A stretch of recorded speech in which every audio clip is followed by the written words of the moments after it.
65,000 trabaho ang inialok ng pamahalaan para sa mga Pilipino. Ito ang tampok sa malawakang job fair na isinagawa sa Rizal Park. Narito ang ulat ni Joseph Parafina.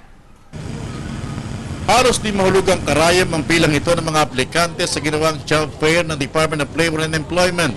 Ang serbisyong ito sa publiko ay bahagi ng pagdiriwang ng Araw ng Kalayaan sa Rizal Park. Galing pa mga aplikante sa iba't ibang lugar ng Metro Manila.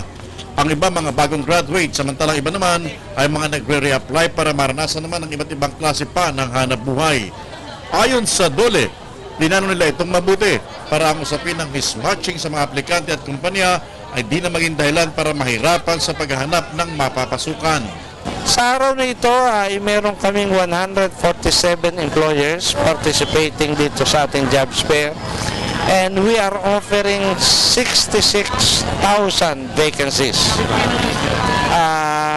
I hope na karamihan sa ating mga kababayan naghahanap ng trabaho ay pupunta rito sa Luneta.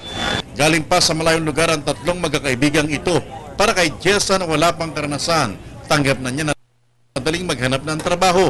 Kaya naman halos mapuno na ng resume ang kanyang dalang envelope at walang kapagurang sinasabi dito sa mga kumpanyang kanyang napupusuan.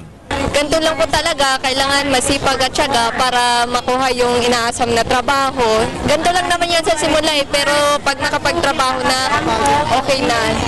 Samantala, iba't ibang serbisyo publiko pa pinagkaloob ng pamahalaan tulad ng medical at dental mission at maging ang Red Cross na nag-facilitate naman ng pagkuha ng dugo sa mga nagnanais maghandog nito.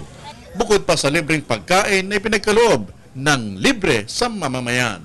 Para sa Telebisyon ng Bayan, Joseph Parafina.